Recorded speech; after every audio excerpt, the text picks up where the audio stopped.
وَلَكُمْ نِصْفُ مَا تَرَكَ أَزْوَاجُكُمْ إِن لَّمْ يَكُن لَّهُنَّ وَلَدٌ فَإِن كَانَ لَهُنَّ وَلَدٌ فَلَكُمُ الرُّبُعُ مِمَّا تَرَكْنَ مِن بَعْدِ وَصِيَّةٍ يُوصِينَ بِهَا أَوْ دَيْنٍ وَلَهُنَّ الرُّبُعُ مِمَّا تَرَكْتُمْ إِن لَّمْ يَكُن لَّكُمْ وَلَدٌ فَإِن كَانَ لَكُمْ وَلَدٌ فَلَهُنَّ الثُّلُثُ مِمَّا تَرَكْتُمْ مِن بَعْدِ وَصِيَّةٍ تُوصُونَ بِهَا أَوْ دَيْنٍ فَإِن كَانَ رَجُلٌ يُورَثُ كَلَالَةً أَوْ امْرَأَةٌ وَلَهُ أَخٌ أَوْ أُخْتٌ فَلِكُلِّ وَاحِدٍ مِّنْهُمَا السُّدُسُ فَإِن كَانُوا أَكْثَرَ مِن ذَلِكَ فَهُمْ شُرَكَاءُ فِي الثُّلُثِ مِن بَعْدِ وَصِيَّةٍ يُوصَىٰ بِهَا أَوْ دَيْنٍ غَيْرَ مُضَارٍّ وَصِيَّةً مِّنَ اللَّهِ وَاللَّهُ عَلِيمٌ حَلِيمٌ۔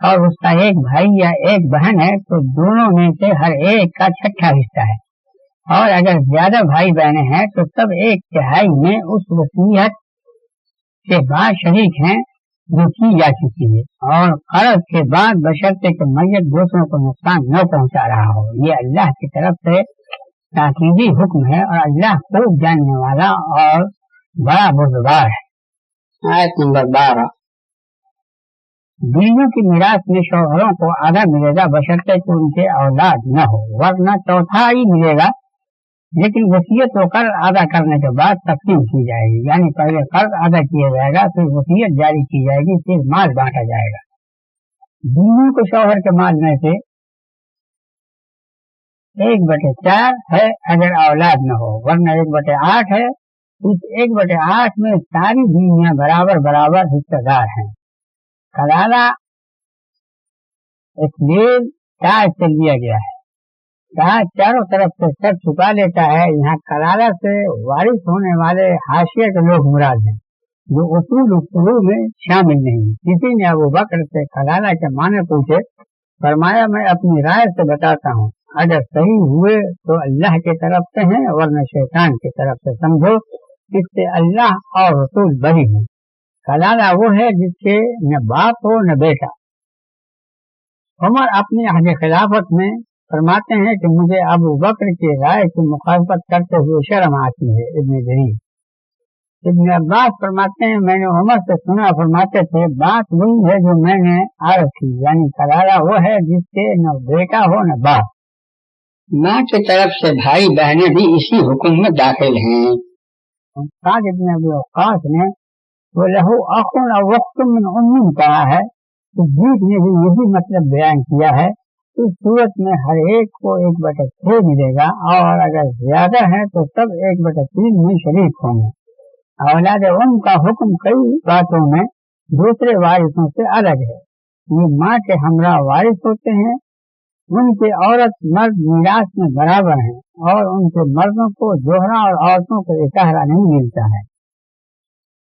یہ اسی وقت وارث ہوتے ہیں جبکہ ان کا مورث کلالہ ہو، لہذا باپ دادا یا بیٹے پوتے کے ہوتے ہوئے وارث نہیں ہوتے، انہیں 1/3 سے زیادہ نہیں ملتا، خواہ کتنی ہی تعداد کیوں نہ ہو۔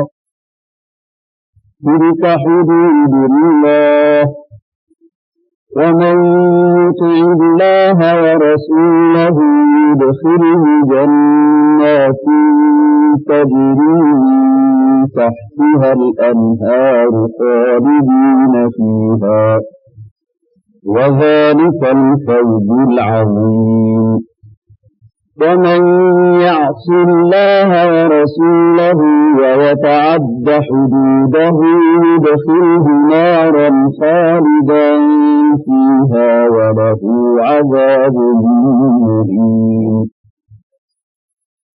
یہ اللہ کی حدیں ہیں، اور جو اللہ کی اور اس کے رسول کی اطاعت کرے گا اللہ اسے ایسی بہشتوں میں داخل فرمائے گا جس میں نہریں جاری ہوں گی، اور جہاں وہ ہمیشہ ہمیشہ رہیں گے، اور یہ بڑی بھاری کامیابی ہے۔ اور جو اللہ کی اور اس کے رسول کی نافرمانی کرے گا اور اس کی حدوں سے آگے پلانے گا اللہ اسے آگ میں داخل فرمائے گا جہاں وہ ہمیشہ ہمیشہ رہے گا، اور اس کے لیے ذلت والا عذاب ہے۔ آیت نمبر 13 و 14۔ آیت نمبر 13 یعنی یہ فرائض و حقوق اور مقررہ سہام جو اللہ نے وارثوں کے لیے میت کے قرب و احتیاط کے موافق مقرر فرمائے ہیں، اللہ کی حدیں ہیں، ان سے آگے بڑھنا حرام ہے۔ اسی لیے جو ان حدودوں کا خیال رکھتا ہے اور بہانے تلاش کر مقرر سہام میں کمی بیشی نہیں کرتا وہ جنت کی ہے۔ اسے اپنی کامیابی پر خوش ہونا چاہیے، اور جو اللہ کا حکم بدل ڈالے، اللہ سے ضد بحث کرے، اس کی تقسیم پر راضی نہ ہو اور وارثوں کو کم و بیش دی جائے یا انہیں بالکل ہی محروم کر جائے، اللہ اسے ذلیل کر کے جہنم میں جھونک دے گا۔ رحمت عالم صلی اللہ علیہ وسلم نے فرمایا ایک شخص 70 سال تک نیک عمل کرتا رہتا ہے لیکن بوقت وصیت ظلم کر جاتا ہے، پھر اس کا خاتمہ اسے برے عمل پر ہو جاتا ہے اور حقدار جہنم بن جاتا ہے۔ اور ایک شخص 70 سال تک برے عمل کرتا رہتا ہے لیکن بوقت وصیت انصاف کر جاتا ہے، پھر اس کا خاتمہ اسی اچھے عمل پر ہو جاتا ہے اور جنت کا حقدار بن جاتا ہے. پھر ابو ہریرہ نے فرمایا تم چاہو تو تلک حدود اللہ پڑھ لو. مسند احمد. آیت نمبر 14 یعنی جو اللہ کی اور اس کے رسول کی حکم عبودی کرے گا اور حضرت سے آگے بڑھنا چاہے گا اللہ اس کو ہمیشہ کے لیے جہنم رسید فرما دے گا اور اس پر سخت ذلت والا عذاب مسلط ہو جائے گا. ایک روایت میں ہے کہ کوئی مرد یا عورت 60 برس تک اللہ کی اطاعت میں لگا رہتا ہے پھر مرتے وقت وصیت میں وارثوں کو نقصان پہنچا جاتا ہے جس سے اس کے لیے جہنم واجب ہو جاتی ہے. پھر ابو ہریرہ نے یہ آیت پڑھ کر سنائی. ابو داؤد ترمذی ابن ماجہ احمد.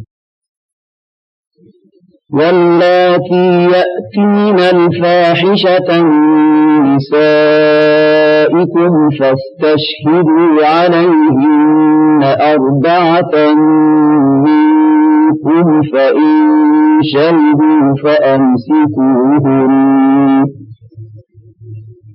فإن شهدوا فأمسكوهن في البيوت حتى يتوفاهن الموت أو يجعل الله لهن سبيلا.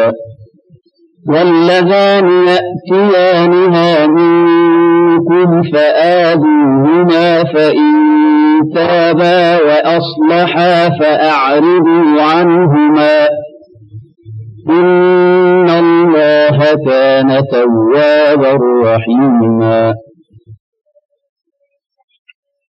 تمہاری عورتوں میں سے جو عورتیں بدکاری کرتی ہوں تو ان پر اپنے 4 مرد گواہ لاؤ. پھر اگر وہ گواہی دے دیں تو انہیں اپنے گھروں میں بند کر دو جب تک انہیں موت نہ آئے یا ان کے لیے اللہ کوئی راہ پیدا نہ فرما دے.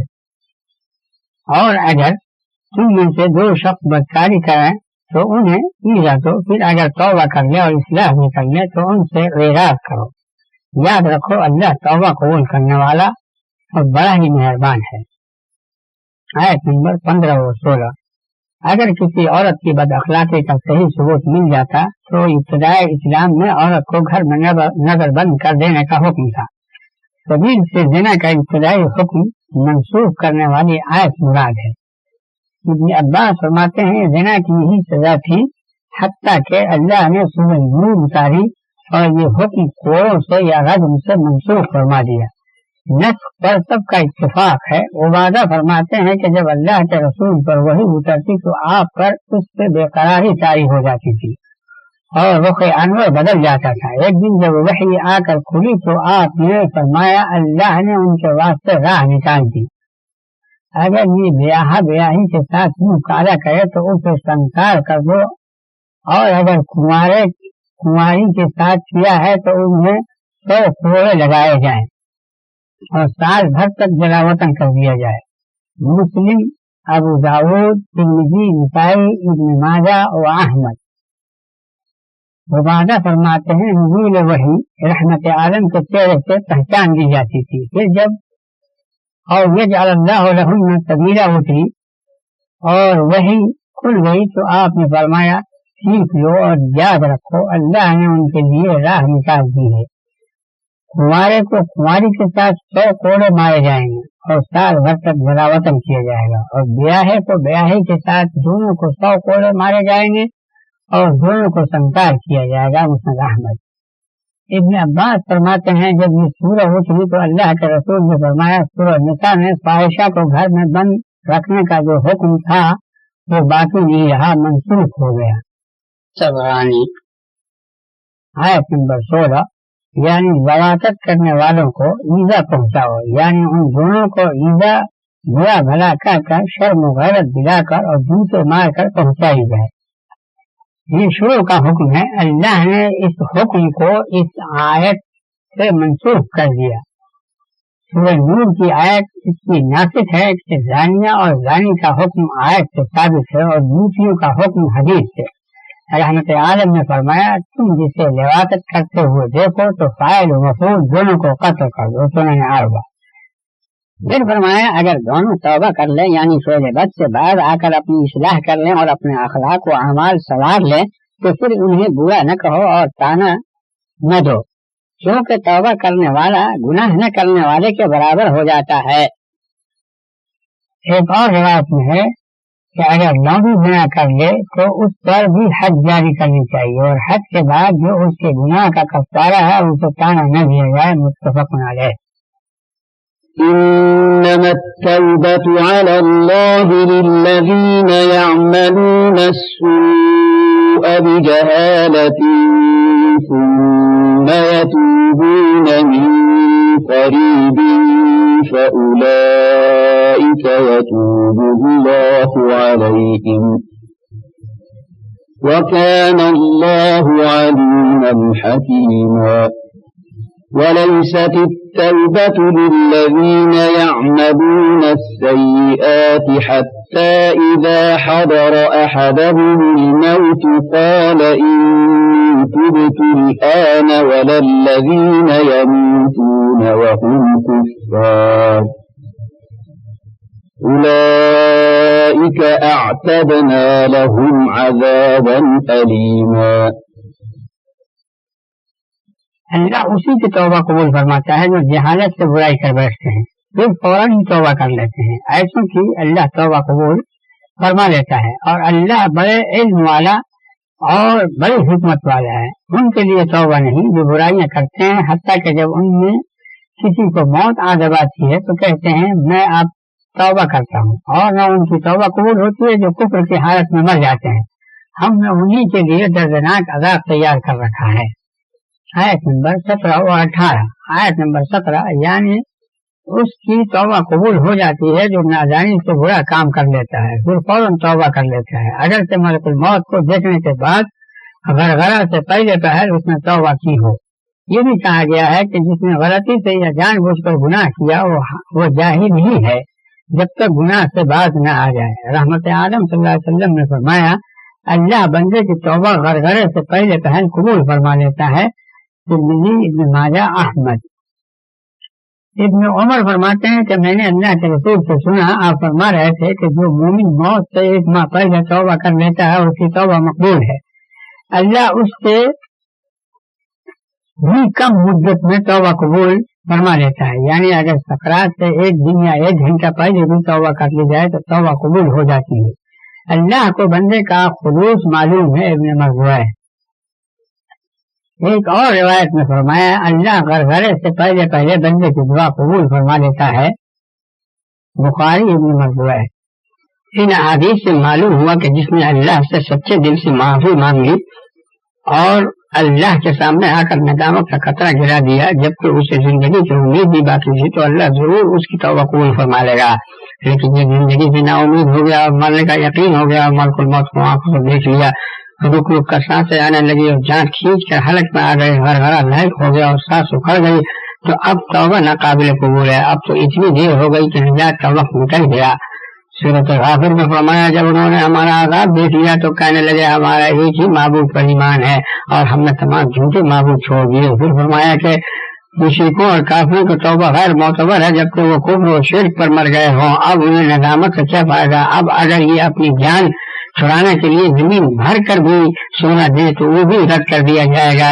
یہ عباس وغیرہ سے مروی ہے کہ یہ آیت مشرکوں کے بارے میں اتری. رحمت عالم صلی اللہ علیہ وسلم نے فرمایا اللہ اپنے بندے کی توبہ قبول فرما لیتا ہے یا اسے بخش دیتا ہے جب تک حجاب حائل نہ ہو. پوچھا گیا حجاب کا حائل ہونا کیا ہے. فرمایا شرک پر روح نکل جائے. دوسرا رحمت اسی وجہ سے فرمایا کہ ہم نے ان کے لیے سخت المناک اور قائم رہنے والا عذاب تیار کر رکھا ہے. يا أيها الذين آمنوا لا يحل لكم أن ترثوا النساء كرها ولا تعضلوهن لتذهبوا ببعض ما آتيتموهن إلا أن يأتين بفاحشة مبينة وعاشروهن بالمعروف فإن كرهتموهن فعسى أن تكرهوا شيئا ويجعل الله فيه خيرا كثيرا وإن أردتم استبدال زوج مكان زوج وآتيتم إحداهن قنطارا قنطارا فلا تأخذوا منه شيئا أتأخذونه بهتانا وإثما مبينا وكيف تأخذونه وقد أفضى بعضكم إلى بعض وأخذن منكم ميثاقا غليظا ولا تنكحوا ما نكح آباؤكم من النساء إلا ما قد سلف إنه كان فاحشة ومقتا وساء سبيلا. مومنوں تمہیں یہ حلال نہیں کہ زبردستی عورتوں کو وارث بن بیٹھو اور انہیں تنگ کرنے کے لیے نہ روکو تاکہ ان سے جو کچھ تمہارا دیا ہوا ہے لے لو، مگر جب کہ وہ کھلی بے حیائی کریں اور ان کے ساتھ دستور کے مطابق زندگی بسر کرو. اگر وہ تمہیں ناپسند ہیں تو ممکن ہے کہ تم ایسی چیز ناپسند کرو جس میں اللہ نے بڑی خوبیاں رکھی ہیں. اگر تم کسی عورت کی جگہ دوسری عورت بدلنا چاہو اور ایک کو مال کا ڈھیر دے چکے ہو تو اس میں سے کچھ بھی نہ لو. کیا تم وہ مال ناحق اور کھلے گناہ سے لینا چاہتے ہو؟ اور تم اس سے وہ مال کس طرح لے سکتے ہو حالانکہ تم ایک دوسرے تک پہنچ چکے ہو اور وہ تم سے مضبوط عہد لے چکی ہے؟ اور ان عورتوں سے نکاح نہ کرو جن سے تمہارے باپ نکاح کر چکے ہیں. ہاں جو پہلے ہو چکا سو ہو چکا. واقعی یہ بے حیائی اور بغض کا کام ہے اور بری راہ ہے. آیت نمبر 19 سے 22. آیت نمبر 19. کسی شخص کے مرنے کے بعد اس سے ولی اس کی بیوی کے حقدار سمجھے جاتے تھے، پھر یا تو وہ خود اس سے نکاح کر لیتے تھے یا اپنی مرضی سے کسی اور سے نکاح کرا دیتے تھے یا اسے بٹھائے رکھتے تھے. اولیاء عورت کے نسبت یہی لوگ عورت کے زیادہ حقدار سمجھے جاتے تھے. پھر یہ آیت اتری بخاری شریف. ایک اور روایت میں ہے کہ مرد اپنے عزیز کی بیوی کا وارث ہوتا تھا اور اس کی بیوہ کو مرتے دم تک شادی نہیں کرنے دیتا تھا جب تک وہ مہر سے دستبردار نہیں ہو جاتی. اللہ نے اس رسم کی تردید فرما کر اسے بٹھا دیا. ابو داؤد. پھر فرمایا کہ انہیں تنگ نہ کرو کہ ان سے کچھ مال ملے. اب ان سے رہنے سہنے میں تنگ کرنا مراد ہے تاکہ وہ تنگ آ کر سارا یا آدھا یا مہر کا کچھ حصہ یا اپنا کوئی حق چھوڑ بیٹھے. ابن عباس فرماتے ہیں کہ اگر کوئی عورت کسی کے پاس ہو اور وہ اس سے ناخوش ہو اور اس کا مہر اس کے ذمہ ہو اور یہ عورت کو اس لیے تنگ کرتا ہو کہ یہ تنگ آ کر اپنا مہر اسے دے دے، ایسا کرنے سے اللہ نے منع فرمایا.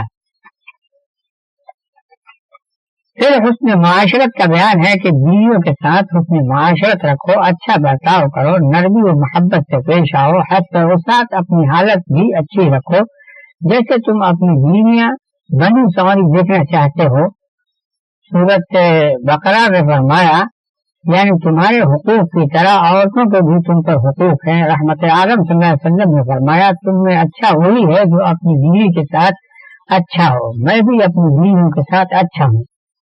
آپ ازواج مطہرات سے بڑی محبت و پیار سے، کمال و خوش اخلاقی سے اور ہنسمکھ پیش آیا کرتے تھے.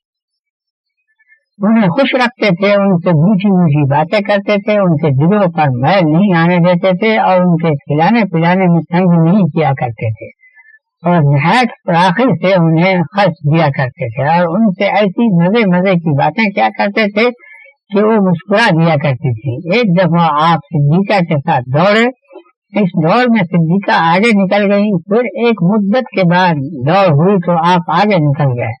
فرمایا یہ اس کا بدلہ ہے. اس سے آپ نے غرض صدیقہ کو خوش رکھنا اور ان کا دل بہلانا تھا. آپ جس ام المومنین کے پاس رات گزارتے وہیں تمام ازواج مطہرات جمع ہو جاتی اور سب آپس میں بیٹھ کر باتیں کرتی. کبھی رحمت عالم صلی اللہ علیہ وسلم شام کا کھانا سب کے ساتھ مل کر کھا لیتے.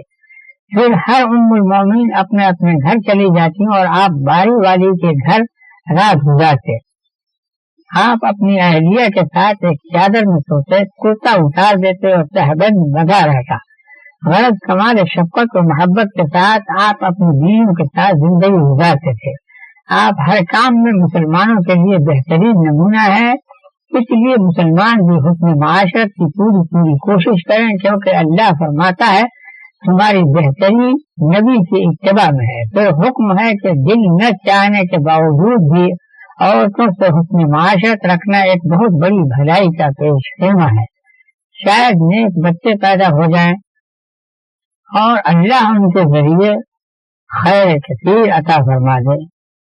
رحمت عالم صلی اللہ علیہ وسلم نے فرمایا مسلمان مرد مسلمان عورت کو نہ چھوڑے، اگر وہ اس کی کسی عادت سے ناراض بھی ہے تو دوسری عادتوں سے خوش بھی ہوگا۔ آیت نمبر 20، یعنی اگر کوئی اپنی بیوی چھوڑ کر دوسری عورت سے نکاح کرنا چاہے تو اس کے مہر میں سے کچھ بھی واپس نہ لے، اگرچہ اس نے اسے مہر میں خزانہ کیوں نہ دیا ہو۔ معلوم ہوا کہ زیادہ سے زیادہ مہر باندھنا بھی روا ہے بشرطے کہ ادا کر دیا جائے۔ آیت نمبر 21، یعنی اب مہر واپس لینا روا نہیں، کیونکہ تم اس سے فائدہ اٹھا چکے ہو اور جنسی تعلقات بھی ہو چکے ہیں۔ بیان والی حدیث میں ہے، آپ نے فرمایا اللہ جانتا ہے کہ تم میں کوئی نہ کوئی ضرور جھوٹا ہے، اب بھی اگر کوئی توبہ کرنا چاہے تو کر لے۔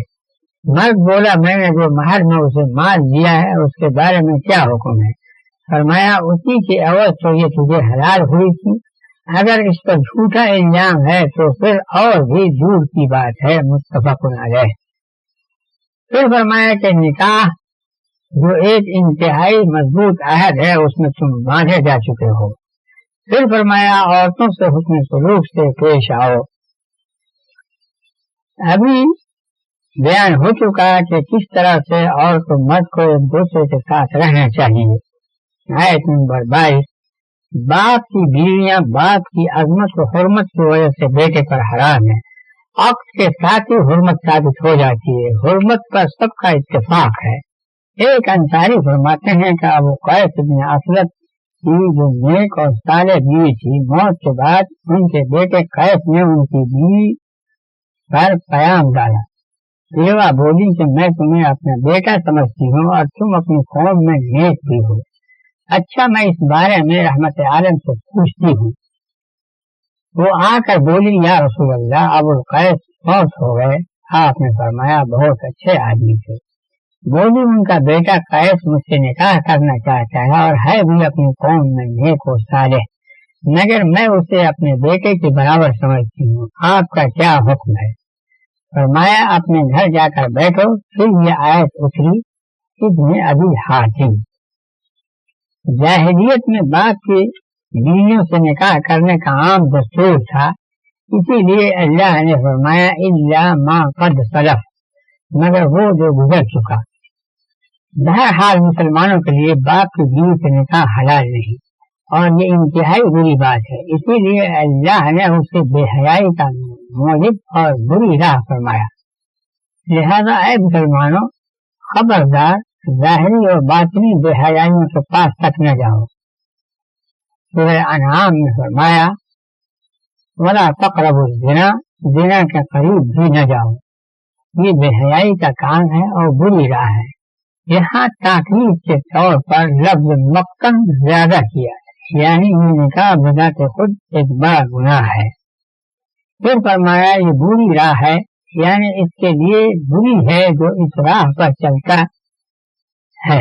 اگر کسی نے یہ راہ اختیار کی تو اسے قتل کر دیا جائے گا اور اس کا مال بیت المال میں لے لیا جائے گا، جیسا کہ احمد اور سنن عربہ میں مختلف سندوں سے ابو برزہ اور ابن عمر اور برا ابن عازب اپنے چچاداد بھائی سے روایت کرتے ہیں کہ رحمت عالم صلی اللہ علیہ وسلم نے انہیں اس شخص کے پاس بھیجا جس نے باپ کے مرنے کے بعد اپنی سوتیلی ماں سے نکاح کر لیا تھا کہ اسے قتل کر دیا جائے اور اس کا مال لوٹ لیا جائے۔ برا ابن عازب کی ایک روایت میں ہے کہ وہ فرماتے ہیں کہ میرے چچا حارث بن عمیر جھنڈا لیے ہوئے جسے رحمت عالم نے آپ کو دیا تھا میرے پاس سے گزرے۔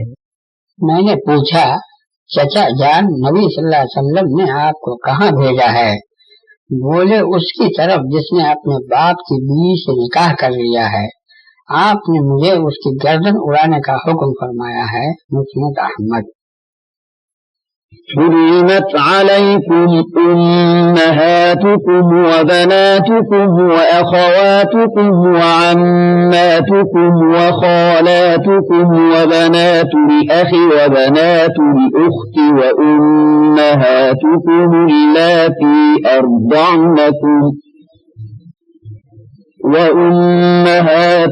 اللاتي أرضعنكم وأخواتكم من الرضاعة وأمهات نسائكم وربائبكم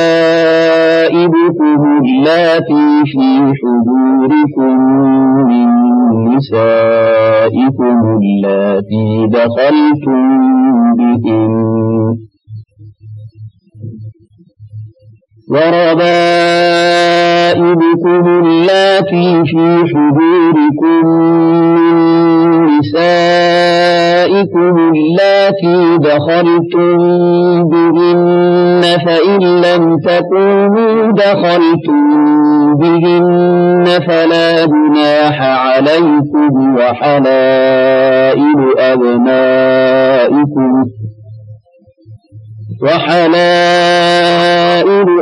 أبنائكم الذين من أصلابكم وأن تجمعوا بين الأختين إلا ما قد سلف إن الله كان غفورا رحيما.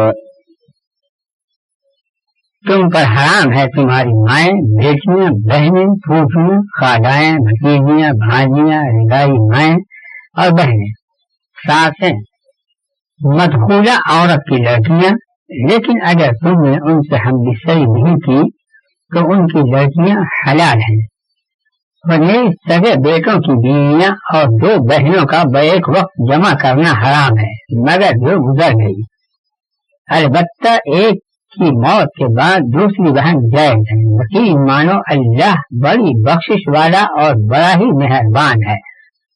آیت نمبر 23 نسب سے، رضاعت سے اور سسرال سے جو رشتے حرام ہیں اس آیت میں انہی کا بیان ہے۔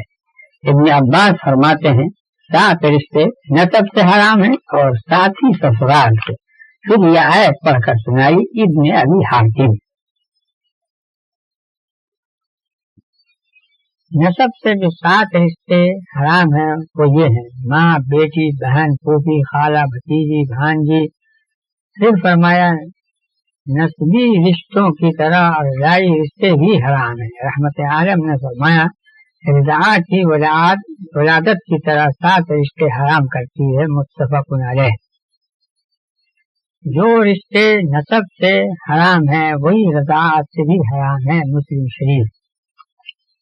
رضاعت کے بارے میں جو آیت ہے وہ عام ہے، یعنی مدت اور مقدار کا ذکر نہیں ہے، لیکن رسول کریم صلی اللہ علیہ وسلم نے اس کی وضاحت اپنے قول سے بیان فرما دی، لہذا ہر مومن کا فرض ہے کہ اس کو بے چوں چرا مان لے۔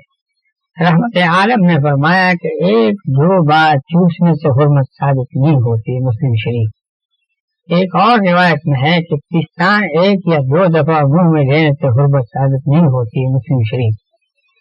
صدیقہ کا قول ہے کہ قرآن میں یہ آیت بھی تھی کہ 10 رضاعات معلومات یحرمنا، 10 بار دودھ پینے سے حرمت ثابت ہوتی ہے۔ پھر یہ 10 بار 5 بار سے منسوخ ہو گئی، اب صرف 5 بار دودھ پینے سے رضاعت ثابت ہو جاتی ہے۔ وفات رسول کے وقت قرآن میں اسی طرح پڑھا جاتا تھا، مسلم شریف عبدالرزاق۔ سہلہ بنت سہل والی حدیث میں ہے کہ سہلہ نے آپ کے حکم سے سالم مولا ابو حذیفہ کو 5 بار دودھ پلا دیا تھا، جس سے حرمت ثابت ہو گئی تھی۔ پھر یہ بھی ضروری ہے کہ رضاعت ابتدائی 2 برس کے اندر ہو جو دودھ پلانے کی مدت ہے، جیسا کہ اس سے قبل والوالدات کی تفسیر میں یہ مسئلہ بیان ہو چکا ہے۔ بیٹی کے نکاح کے ساتھ ہی ساس داماد پر حرام ہو جاتی ہے، خواہ صحبت ہو یا نہ ہو، لیکن بیوی کے ساتھ آئی ہوئی لڑکی ماں سے ہمبستری کے بعد حرام ہوتی ہے۔ اگر ہمبستری سے پہلے ماں کو طلاق ہو جائے تو پھر اس کی لڑکی حلال ہے۔ اسی لیے فرمایا کہ ایسی صورت میں ان سے نکاح کرنے میں کوئی گناہ نہیں، یہ حکم ربیبہ کے ساتھ خاص ہے، لہذا اس بات پر اجماع ہے کہ جب کوئی کسی سے نکاح کر لے تو بیوی کی ماں اس پر حرام ہے، خواہ بیوی سے صحبت ہوئی ہو یا نہ ہوئی ہو، اور جب کسی لڑکی کی ماں سے نکاح کر لے اور صحبت سے پہلے طلاق دے دے تو اس کی لڑکی اس کے لیے حلال ہے۔ ربیبہ حرام ہے خواہ شوہر کی تربیت میں ہو یا نہ ہو، کیونکہ حضور حکم میں مردوں سے خطاب ہے اور اکثریت کے اعتبار سے ہے۔ یہ معنی نہیں کہ اگر تمہاری سرپرستی میں نہ ہو تو حلال ہے، جیسے اللہ نے فرمایا وَلَا تَكْرَهُوا فَتَيَاتِكُمْ عَلَى الْبِغَاءِ سورۃ النور، اگر تمہارے لونڈیاں زنا سے بچنا چاہیں تو ان پر جبر نہ کرو۔ اس کے یہ معنی نہیں کہ اگر وہ زنا کرنا چاہیں تو کرنے دو۔ ام حبیبہ نے رحمت عالم سے اپنی ہمشیرہ عزہ بنت سفیان سے نکاح کرنے کی درخواست کی، پوچھا کیا تمہیں یہ بات پسند ہے؟ فرمایا ہاں، میں آپ کے پاس اکیلی تو ہوں نہیں، پھر جو نیکیاں میں لوٹ رہی ہوں اگر ان میں میری بہن بھی شریک ہو جائیں تو کیا برائی ہے؟ فرمایا وہ مجھے حلال نہیں۔ بولی میں نے تو سنا ہے کہ آپ ابو سلمہ کی بیٹی سے نکاح کرنا چاہتے ہیں۔ پوچھا کیا ابو سلمہ کی بیٹی سے؟ بولی ہاں۔ فرمایا اگر وہ میری پرورش میں بھی نہ ہوتی پھر بھی مجھ پر حرام تھی، کیونکہ وہ میری رضائی بھتیجی ہے۔ سویبہ نے مجھے اور ابو سلمہ کو دودھ پلایا ہے، اپنی بیٹیاں اور بہنیں مجھ پر پیش نہ کیا کرو، متفق علیہ۔ اگر میرا ام سلمہ سے نکاح نہ بھی ہوتا تب بھی وہ میرے لیے حلال نہ تھی، بخاری شریف۔ بہرحال آپ نے حرمت کی بنیاد اصل نکاح کو قرار دیا، یعنی جس عورت سے نکاح وہ دخول ہو جائے اس کی بیٹیاں جو ثابت شوہر سے ہیں وہ حرام ہیں، خواہ ربیبہ ہو یا غیر ربیبہ۔ اس پر بھی اجماع ہے کہ مرد کا عورت سے خلوت کرنا مرد پر عورت کی بیٹی کو حرام نہیں کرتا، جبکہ عورت کو مرد نے مباشرت سے پہلے یا شوہر سے اس کی شرمگاہ کو دیکھنے سے پہلے طلاق دے دی ہو۔ معلوم ہوا کہ دخول سے جمع مراد ہے۔ پھر فرمایا تم پر تمہارے سلبی بیٹوں کی بیویاں حرام ہیں، یعنی متبنہ کی بیوی حرام نہیں۔ فرمایا سورۃ احزاب میں جب زید نے ان سے اپنی غرض پوری کر لی تو ہم نے ان کا نکاح آپ سے کرا دیا تاکہ مسلمانوں پر ان کے متبنہ بیٹوں کی بیویوں میں تنگی نہ ہو۔ نیز بالاتفاق رضائی بیٹے کی بیوی حرام ہے، کیونکہ حدیث یحرم من الرضاع ما یحرم من النسب کی روح سے رضائی بیٹے کی بیوی حرام ہے۔ پھر فرمایا کہ نکاح میں اور ملک میں دو بہنوں کا بیک وقت جمع کرنا منع ہے۔ ہاں جاہلیت میں جو کچھ ہونا تھا ہو گیا، اس زمانے کے گناہ اسلام لانے کے بعد معاف کر دیے گئے۔ معلوم ہوا کہ مستقبل میں جمع کرنا حرام ہے، کیونکہ ماضی کا استثناء ہے۔ اس پر بھی اتفاق ہے کہ نکاح میں دو بہنوں کا جمع کرنا حرام ہے۔ اگر کوئی غیر مسلم مسلمان ہو اور اس کے نکاح میں دو بہنیں ہوں تو اس سے کہا جائے گا کہ کسی ایک کو رکھ لو اور دوسری کو طلاق دے دو۔ ضحاک بن فیروز فرماتے ہیں کہ جب میں مسلمان ہوا تو میرے نکاح میں دو بہنیں تھیں، اللہ کے رسول صلی اللہ علیہ وسلم نے مجھے حکم فرمایا کہ کسی ایک کو طلاق دے دو۔ ترمذی، ابن ماجہ، احمد۔ اسی طرح دو مملوکہ بہنوں سے بھی صحبت حرام ہے، کیونکہ آیت اپنے عموم پر ہے۔ حیات ابن عامر فرماتے ہیں کہ میں نے یہی مسئلہ علی سے پوچھا کہ ایک سے میں صحبت کرتا ہوں جس سے اولاد بھی ہے، اب میں دوسری کی طرف مائل ہوں، کیا کروں؟ فرمایا تم جس سے صحبت کرتے رہے اسے آزاد کر دو، پھر دوسری سے صحبت کر لو۔ میں بولا لوگ تو کہتے ہیں کہ اس کا نکاح کرا کر دوسری سے صحبت کر سکتا ہوں۔ فرمایا تم ہی بتاؤ اگر اس کا شوہر مر جائے یا طلاق دے دے تو کیا وہ تمہارے ہی پاس لوٹ کر نہیں آئے گے؟ اس لیے اسے آزاد کرنے ہی میں سلامتی ہے۔ پھر علی نے میرا ہاتھ پکڑ کر کہا کہ اللہ کی کتاب میں آزاد و غیر آزاد عورتوں کو حرمت و حلت کے احکام یکساں ہیں، البتہ تعداد میں فرق ہے کہ آزاد عورتیں 4 سے زیادہ حلال نہیں اور لوٹنے کی کوئی تعداد نہیں۔ جتنی چاہو جمع کر لو، اور ذات سے بھی وہ تمام رشتے حرام ہو جاتے ہیں جو نسل و نسب کی وجہ سے حرام ہیں۔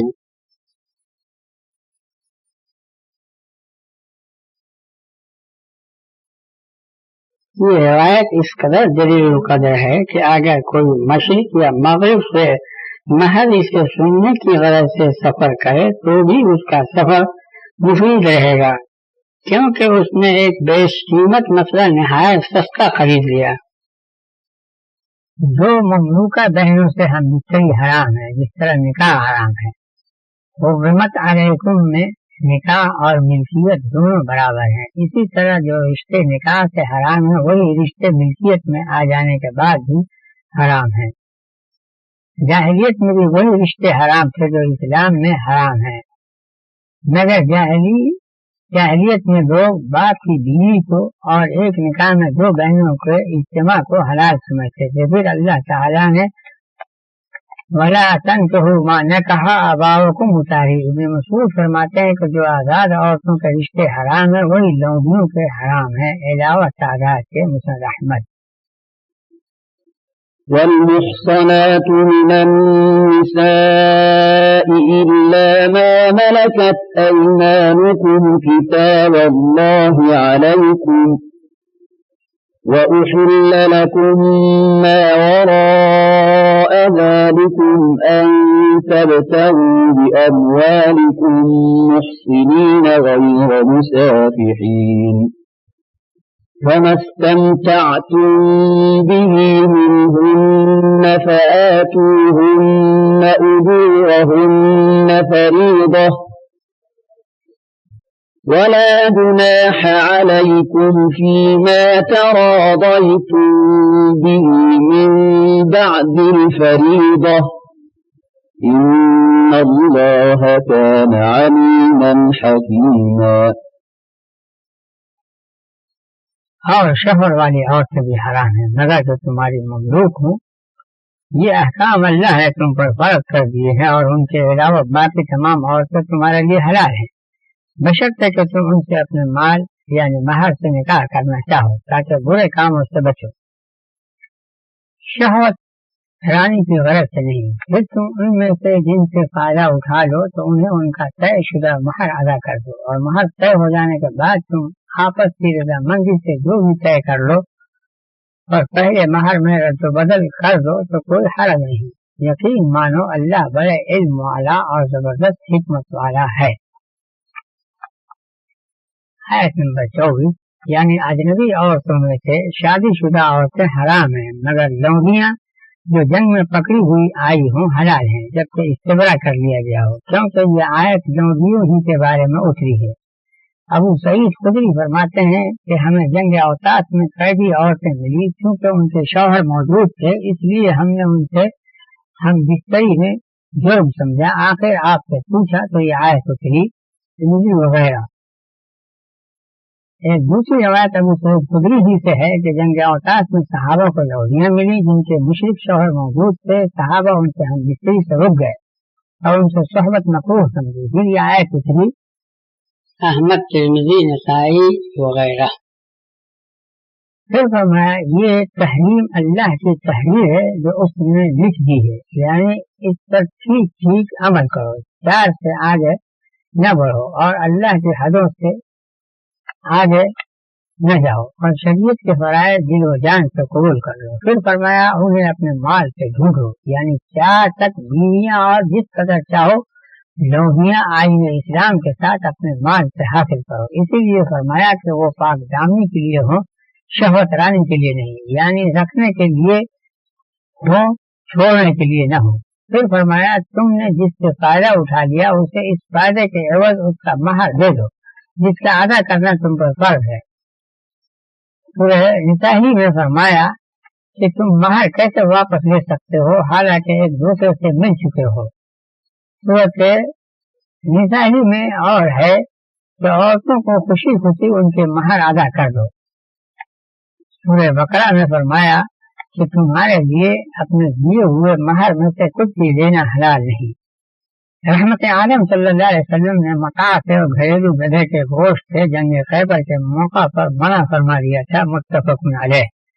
معبد جوہنی فرماتے ہیں کہ رحمت عالم نے فتح مکہ کے موقع پر فرمایا، لوگو میں نے تمہیں متاع کی رعایت دے دی تھی، اب اللہ تعالی نے اسے قیامت تک حرام فرما دیا ہے. اگر کسی کے پاس متاع والی عورت ہو تو اسے چھوڑ دے اور جو کچھ اسے دے دیا ہے اس میں سے کچھ بھی نہ لے. مسلم شریف. پھر فرمایا کہ اگر مہر مقرر کرنے کے بعد آپس کی رضا سے کچھ کمی بیشی کر لی جائے تو کوئی حرج نہیں. اللہ نے فرمایا کہ مہر طے کیے جانے کے بعد اگر بیوی تمہیں کچھ مہر معاف کر دے تو وہ تمہیں حلال و طیب ہے. ابن عباس فرماتے ہیں تراضی سے یہ مراد ہے کہ پورا مہر دے کر عورت کو اختیار دے دیا جائے کہ اگر وہ چاہے تو رہے ورنہ جدا ہو جائے. پھر فرمایا کہ اللہ کا علم و حکمت وسیع ہے, اسے خوب معلوم ہے کہ کون حرام سے بچتا ہے اور کون نہیں. اللہ نے یہ رشتے کسی حکمت ہی سے حرام فرمائے ہیں. نسب سے جو 7 رشتے حرام ہیں مندرجہ ذیل ہیں: ماں, بیٹی, بہن, پھوپھی, خالہ, بھتیجی, بھانجی. سسرال و رضاعت سے مندرجہ ذیل رشتے حرام ہیں: رضائی ماں, رضائی بہن, خوش دامن, بیوی کے ساتھ آئی ہوئی لڑکی یا مدخولہ عورت سے پہلے شوہر سے بیٹیاں. بہو, 2 بہنوں کو جمع کرنا, یہ سب 13 رشتے ہوئے. سوتیلی ماں, بھتیجی اور پھوپھی کو جمع کرنا اور خالہ بھانجی کو جمع کرنا, یہ کل 16 رشتے حرام ہیں. ماں میں دادی, نانی پر نانی وغیرہ اور بیٹی میں پوتی پر پوتی وغیرہ داخل ہیں. بہن میں ذاتی اور اخیافی بہنیں شامل ہے. پھوپھی میں ہر وہ عورت شامل ہے جو باپ دادا دونوں میں یا کسی ایک میں شریک ہو. ماں کی طرف سے بھی پھوپھی ہوتی ہے جیسے نانا کی بہن. خالہ میں ہر وہ عورت شامل ہے جو ماں میں شریک ہو, خواہ دونوں اصل میں یا کسی ایک میں. کبھی باپ کی طرف سے بھی خالہ ہوتی ہے جیسے دادی کی بہن. بھتیجی میں ہر وہ عورت شامل ہے جس میں بھائی کی ولادت کا واسطہ ہو. اس طرح بھانجی میں ہر وہ عورت شامل ہے جس میں بہن کی ولادت کا واسطہ ہو, وہ دور کا ہو.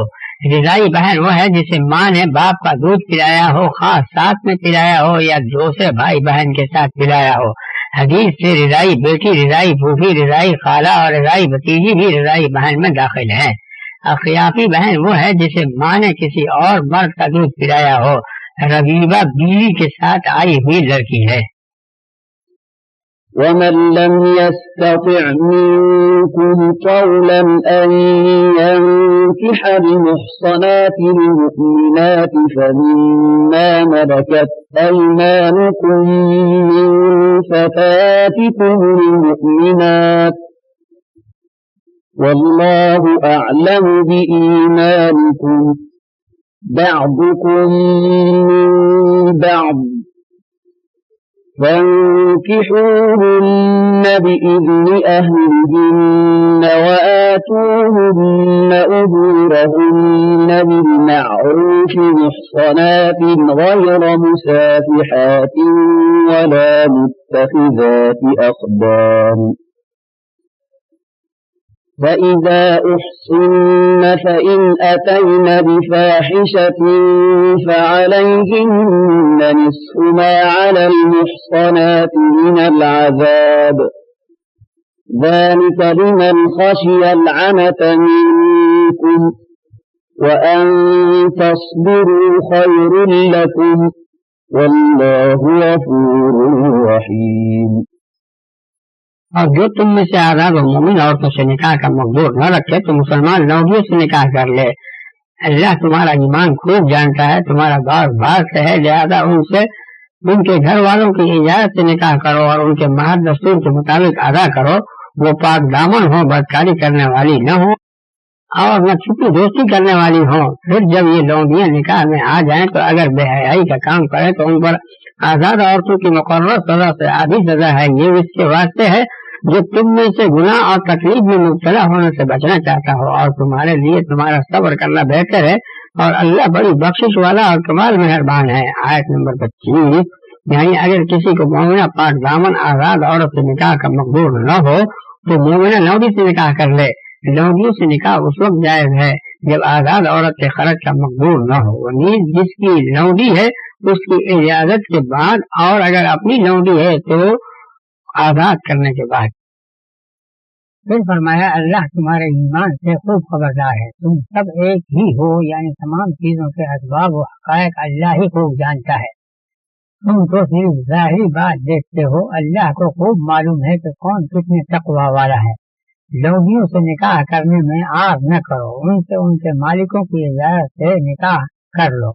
معلوم ہوا کہ سید اپنی لوگیوں کا ولی ہوتا ہے، لوگی سید کی اجازت کے بغیر نکاح نہیں کر سکتی۔ اسی طرح سید اپنے غلام کا ولی ہے، غلام بھی مالک کی اجازت کے بغیر نکاح نہیں کر سکتا، جیسا کہ حدیث میں آیا ہے کہ جس غلام نے اپنے مالک کی اجازت کے بغیر نکاح کر لیا وہ زانی ہے۔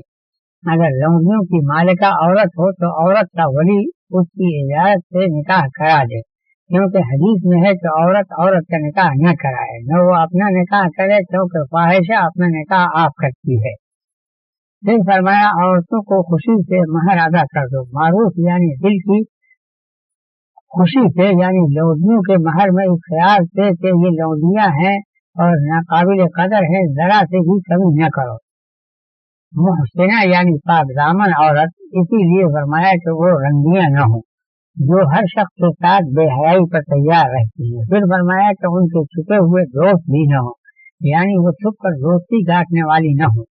پھر فرمایا اگر شادی کے بعد زنا کریں تو انہیں آزاد کی سزا سے آدھی سزا دی جائے۔ احسان یعنی شادی کرنا، جیسا کہ آیت کے انداز بیان سے معلوم ہوتا ہے، کیونکہ آیت میں نکاح کرنے کا بیان ہے کہ اگر آزاد کا مقدور نہ ہو تو نوجوان مومن لونڈی سے شادی کر لو۔ حضرت علی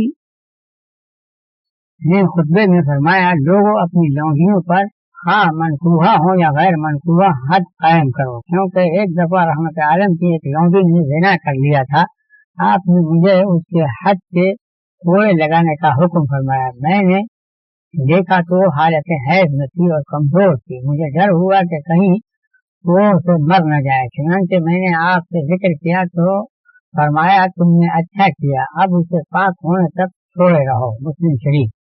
ایک دوسری روایت میں ہے کہ جب تم میں سے کسی کی لونڈی زنا کر لے اور اس کا زنا ظاہر ہو جائے تو حد میں اس کو کوڑے لگاؤ، پھر اس سے تانا نہ دو۔ اگر وہ دوسری بار پھر زنا کرے تو کوڑے لگاؤ اور تانا نہ دو، اور اگر تیسری بار پھر زنا کرو اور زنا ظاہر ہو جائے تو اسے بیچ دو، اگر بالوں کی ایک رسی ہی ملتی ہو، یعنی جو قیمت بھی ملے بیچ ڈالو۔ ایک اور روایت میں ہے کہ جب وہ 3 بار زنا کر لے تو اسے چوتھی بار بیچ ڈالو۔ مسلم شریف۔ پھر فرمایا لوگوں سے مذکورہ بالا شرائط کے ساتھ وہ نکاح کر سکتا ہے جسے زنا کا ڈر ہو، ضبط پر قادر نہ ہو اور نکاح نہ کرنے سے مشقت میں پڑ جائے، لیکن نکاح نہ کرنا اور نفس سے مجاہدہ کرنا نکاح کرنے سے بہتر ہے۔ اسی لیے فرمایا کہ تمہارا صبر کرنا تمہارے لیے بہتر ہے اور اللہ بخشنے والا اور کمال مہربان ہے۔ يريد الله ليبين لكم ويهديكم سنن الذين من قبلكم ويتوب عليكم والله عليم حكيم والله يريد أن يتوب عليكم ويريد الذين يتبعون الشهوات أن تميلوا ميلا عظيما يريد الله أن يخفف عنكم وخلق الإنسان ضعيفا۔ اللہ تمہارے لیے بیان کرنا چاہتا ہے اور تمہیں ان کی راہ پر چلانا چاہتا ہے جو تم سے پہلے تھے، اور تمہاری توبہ قبول فرمانا چاہتا ہے، اور جو اپنی خواہشوں کی پیروی کرتے ہیں وہ تمہیں راہ سے بہت دور ہٹانا چاہتے ہیں، اور اللہ تم سے بوجھ ہلکا کرنا چاہتا ہے، اور انسان کمزور ہی پیدا کیا گیا ہے۔ آیت نمبر 26 سے 28۔ آیت نمبر 26 یعنی ہم تمہیں کھول کھول کر حلال و حرام بتانا چاہتے ہیں، یعنی وہ باتیں بتا دیں جو اس صورت میں اور دیگر صورتوں میں بیان کی گئی ہیں، پہلوں کی سنتوں سے ان کے لائق تعریف طریقے اور ان کی شریعت سے وہ احکام مراد ہیں جو اللہ کو محبوب ہیں۔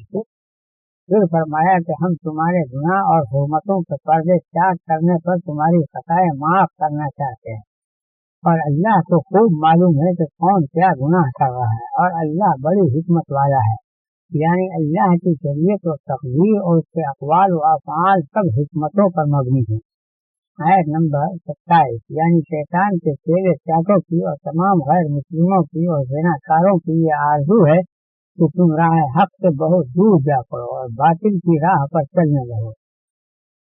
آیت نمبر 28 اللہ احکام شرعیہ میں تمہارے لیے تخفیف چاہتا ہے، اسی وجہ سے اس نے چند شرطوں کے ساتھ تمہارے لیے لونڈیوں سے نکاح جائز قرار دے دیا۔ پھر فرمایا بلکہ انسان کمزور ہی پیدا کیا گیا ہے، اس کا دل بھی کمزور، ارادے بھی کمزور اور ہمت بھی کمزور، اس لیے تخفیف اس کے حال کے عین مطابق ہے۔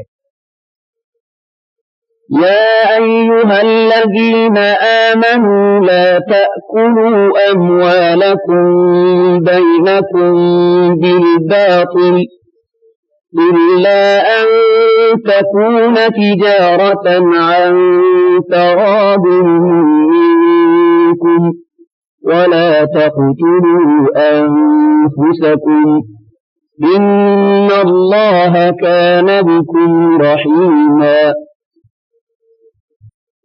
ومن يفعل ذلك عدوانا وظلما فسوف نصليه نارا وكان ذلك على الله يسيرا إن تجتنبوا كبائر ما تنهون عنه نكفر عنكم سيئاتكم وندخلكم مدخلا كريما۔ مومنوں آپس میں ناحق ایک دوسرے کا مال نہ کھاؤ، ہاں اگر باہمی خوشی سے معاملہ ہو جائے تو دوسری بات ہے، اور اپنے آپ کو قتل نہ کرو، یقین مانو اللہ تم پر بڑا ہی مہربان ہے۔ اور جو ظلم و زیادتی سے ایسا کر گزرے تو ہم اسے آگ میں جھونکنے والے ہیں، اور یہ اللہ کے لیے بہت ہی آسان ہے۔ اگر تم ان بڑے بڑے گناہوں سے بچتے رہو گے جن سے تمہیں روکا گیا ہے تو ہم تم سے تمہاری برائیاں مٹا دیں گے اور تمہیں عزت والی جگہ میں داخل کر دیں گے۔ آیت نمبر 29 سے 31۔ آیت نمبر 29 اس آیت میں اللہ مومنوں کو آپس میں ایک دوسرے کا ناحق مال کھا جانے سے اور مختلف ناجائز طریقوں جوا، متاع، سود، ریس وغیرہ کی کمائی سے روک رہا ہے۔ اگرچہ یہ کام بظاہر شرعی رنگ میں ہو مگر اللہ تو جانتا ہے کہ ایسا کرنے والا مکار ہے اور ہیلے تراش کر ناجائز کمائی کھانا چاہتا ہے۔ ابن عباس نے اس کے بارے میں جو اس شرط پر کپڑا خریدنے کے اگر پسند آ گیا تو رکھ لے گا ورنہ واپس کر کے 1 درہم دے دے گا، فرمایا ایسو ہی کے بارے میں اللہ نے فرمایا ہے کہ آپس میں ناحق ایک دوسرے کا مال نہ کھاؤ۔ ابن عباس فرماتے ہیں جب یہ آیت اتری تو مسلمانوں نے سوچا کہ اللہ نے انہیں ناجائز طریقوں سے منع فرمایا ہے اور طعام سب سے بہتر مال ہے، لہذا کسی کو کسی کے گھر کھانا نہیں کھانا چاہیے اور نہ دوسرے لوگوں کے ساتھ کھانا چاہیے۔ اس پر لیس علی العامہ حرج والی آیت جو سورہ نور میں ہے اتری۔ پھر فرمایا ہاں اگر باہمی رضا سے تجارت ہو تو درست ہے، یعنی کمائی میں حرام ذرائع اختیار نہ کرو، ہاں جائز تجارت کر کے کماؤ جس میں بائع اور خریدار کی رضامندی سے پیسہ آتا ہے۔ رحمت عالم صلی اللہ علیہ وسلم نے فرمایا تجارت باہمی رضا پر ہے اور سودے کے بعد اختیار فسخ بے حاصل، متفق علیہ۔ ایک اور روایت میں ہے کہ خریدار و مشتری میں سے ہر ایک کو فسخ بے کا اختیار ہے جب تک جدا نہ ہوئے ہوں، بخاری شریف۔ پھر فرمایا حرمتوں کے پردے پھاڑ کر گناہ کر کے اور ناحق دوسروں کا مال کھا کر اپنی جانیں ہلاک نہ کرو، یاد رکھو اللہ نے اپنی مہربانی سے تمہارے لیے احکام مقرر فرمایا ہے۔ یہاں اس آیت سے خودکشی کی حرمت ثابت ہے۔ رسول اللہ صلی اللہ علیہ وسلم نے فرمایا جس نے لوہے کی خودکشی کی اس کا لوہا اس کے ہاتھ میں ہوگا اور وہ اسے قیامت کے دن جہنم کی آگ میں اپنے پیٹ میں ہمیشہ گھونپتا رہے گا، اور جس نے زہر کھا کر خودکشی کی اس کا زہر اس کے ہاتھ میں ہوگا اور وہ اسے جہنم کی آگ میں ہمیشہ پیتا رہے گا، متفق علیہ۔ ابن مردوہ۔ ایک اور روایت میں ہے کہ جس نے کسی چیز سے خودکشی کی قیامت کے دن اس پر اسی کا عذاب مسلط ہوگا۔ ایک اور روایت میں ہے تم سے پہلو میں ایک شخص کے زخم تھا، اس نے اپنا ہاتھ کاٹ ڈالا، پھر اس کا مرتے دم تک خون بند نہیں ہوا، اللہ نے فرمایا کہ میرے بندے نے اپنی جان میں جلدی کی، میں نے اس پر جنت حرام کر دی، متفق علیہ۔ اسی وجہ سے فرمایا کہ جو ظلم و زیادتی سے حرام کام میں گھس جائے اور اسے معلوم ہے کہ یہ کام حرام ہے مگر پھر بھی اس کے کرنے کی ضرورت کر رہا ہو، ہم ایسوں کو جہنم میں جھونکنے والے ہیں۔ یہ بڑی سخت وعید ہے اس شخص کے لیے جو صاحب عقل ہے، اس کو گناہوں سے پوری کوشش سے بچنا چاہیے۔ آیت نمبر 30، یعنی جب تم بڑے بڑے گناہوں سے جن سے تمہیں روک دیا گیا ہے بچتے رہو گے تو ہم تمہارے چھوٹے چھوٹے گناہ مٹا کر تمہیں عزت والی جنت میں داخل فرما دیں گے۔ حضرت انس والی مرفوع حدیث میں ہے کہ ہمیں عزت و جلال والے اللہ کی طرف سے جو خبر ملی ہے اس جیسی خبر ہم نے نہیں سنی، مگر افسوس پھر بھی ہم اس کے لیے اہل و مال سے نہیں نکلے۔ اللہ نے ہمارے چھوٹے گناہ معاف فرما دیے۔ پھر آپ نے یہی آیت پڑھ کر سنائی۔ اس آیت کی تفسیر میں متعدد حدیثیں آئی ہیں۔ سلمان فارسی فرماتے ہیں کہ رحمت عالم نے مجھ سے فرمایا، جانتے ہو جمعہ کا دن کیا ہے؟ میں بولا، جمعہ کا دن وہ ہے جس میں اللہ نے ہمارے باپ آدم کو پیدا کیا۔ فرمایا، میں جانتا ہوں کہ وہ کیسا دن ہے۔ جو شخص اچھا وضو کر کے جمعہ کی نماز کے لیے آئے اور نماز کے ختم ہونے تک خاموش رہے تو یقیناً اس کا یہ جمعہ آئندہ جمعہ تک اس کے گناہوں کا کفارہ بن جاتا ہے، بشرطے کہ قتل سے بچتا رہے۔ بخاری و احمد۔ ابو ہریرہ و ابو سعید فرماتے ہیں کہ ایک دن رحمت عالم نے ہم سے واعظ میں فرمایا، اللہ کی قسم، آپ نے 3 بار قسم کھا کر سر جھکا لیا۔ ہم میں سے بھی ہر ایک نے سر جھکا لیا اور ہم رونے لگے کہ معلوم نہیں آپ نے کس چیز پر قسم کھائی ہے۔ پھر آپ نے سر اٹھایا تو آپ کے چہرے مبارک پر آثار بشاشت تھے جو ہمیں سرخ اونٹوں سے بھی زیادہ پیارے تھے، اور فرمایا، جو پنجگانہ نماز پڑھتا رہے، رمضان کے روزے رکھتا رہے، زکات دیتا رہے اور 7 گناہوں سے بچتا رہے تو بلا شبہ اس کے لیے جنت کے دروازے کھل جائیں گے اور اس سے کہا جائے گا کہ سلامتی سے جنت میں چلا جا۔ مستدرک حاکم وغیرہ۔ رحمت عالم صلی اللہ علیہ وسلم نے فرمایا، 7 ہلاک کرنے والے گناہوں سے بچو۔ پوچھا گیا، یا رسول اللہ وہ کون سے گناہ ہیں؟ فرمایا، شرک، ناحق قتل، جادو، بیاج، یتیم کا مال، حلف کرنے والا، لڑائی میں دشمن کے مقابلے سے بھاگنا اور پاک دامن بھولی بھالی مومن خواتین پر الزام لگانا۔ بڑے گناہ 7 ہیں: شرک، ناحق قتل، سود کھانا، یتیم کا مال کھا جانا، مقابلے سے بھاگنا، پاک دامنوں پر تہمت لگانا اور ہجرت کے بعد پھر اپنے وطن میں لوٹ آنا۔ ابن ابی حاتم۔ ابن عمر فرماتے ہیں کہ رحمت عالم صلی اللہ علیہ وسلم نے منبر پر فرمایا، اللہ کی قسم، اللہ کی قسم، پھر اتر کر فرمایا، خوش ہو جاؤ جو پنجگانہ نماز کا پابند رہا اور 7 بڑے گناہوں سے بچتا رہا، اس کو جنت کے دروازوں سے پکارا جائے گا کہ جنت میں داخل ہو جاؤ۔ ابن عمر سے پوچھا گیا کہ آپ نے وہ گناہ بیان بھی کیے؟ فرمایا، ہاں، والدین کی نافرمانی، شرک، قتل، پاک دامنوں پر تہمت، یتیم کا مال کھانا، لڑائی سے بھاگنا اور سود کھانا۔ ایک اور روایت میں ہے کہ جس نے بلا شرک اللہ کی عبادت کی، نماز پابندی سے پڑھی، زکات دی، رمضان کے روزے رکھے اور بڑے بڑے گناہوں سے بچتا رہا، اس کے لیے جنت ہے یا وہ جنت میں جائے گا۔ آپ سے کسی نے کبیرہ گناہوں کو پوچھا تو فرمایا، شرک، قتل مسلم اور لڑائی سے بھاگنا۔ نسائی، احمد۔ ایک اور روایت میں ہے کہ رحمت عالم نے یمن والوں کو ایک تحریر لکھ کر دی جس میں فرائض، سنن اور بیعتوں کا بیان تھا۔ آپ نے تحریر عمرو بن حزم کے ہاتھ میں بھیج دی۔ اس میں یہ بھی لکھا تھا کہ اللہ کے نزدیک سب سے بڑے گناہ اس کے ساتھ شرک کرنا، ناحق قتل مسلم، جنگ سے بھاگنا، ماں باپ کی نافرمانی کرنا، بے گناہ قاتل پر تہمت لگانا، جادو سیکھنا، سود کھانا اور یتیم کا مال اڑانا ہے۔ ابن مردوہ۔ ایک اور روایت میں کہ رحمت عالم کے مابین بڑے گناہوں کا ذکر کیا گیا یا آپ سے پوچھا گیا تو فرمایا، شرک، قتل، ماں باپ کی نافرمانی۔ فرمایا، کیا میں تمہیں سب سے بڑا گناہ نہ بتاؤں جو بڑے گناہوں سے بھی بڑا ہے؟ ہم نے کہا، کیوں نہیں؟ فرمایا، وہ شرک ہے اور جھوٹی بات یا جھوٹی شہادت ہے۔ ایک اور روایت میں ہے، آپ نے فرمایا، کان کھول کر سن لو، کیا میں تمہیں سب سے بڑا گناہ نہ بتاؤں؟ ہم نے کہا، ہاں ہاں یا رسول اللہ، ضرور بتائیے۔ فرمایا، وہ شرک اور ماں باپ کی نافرمانی ہے۔ آپ پیٹ لگائے ہوئے تھے کہ آپ نے بیٹھ کر فرمایا، کان کھول کر سن لو اور جھوٹی گواہی یا جھوٹ بات کی۔ آپ یہی فرماتے رہے حتیٰ کہ ہم نے چاہا کاش آپ چپ ہو جاتے۔ متفق علیہ۔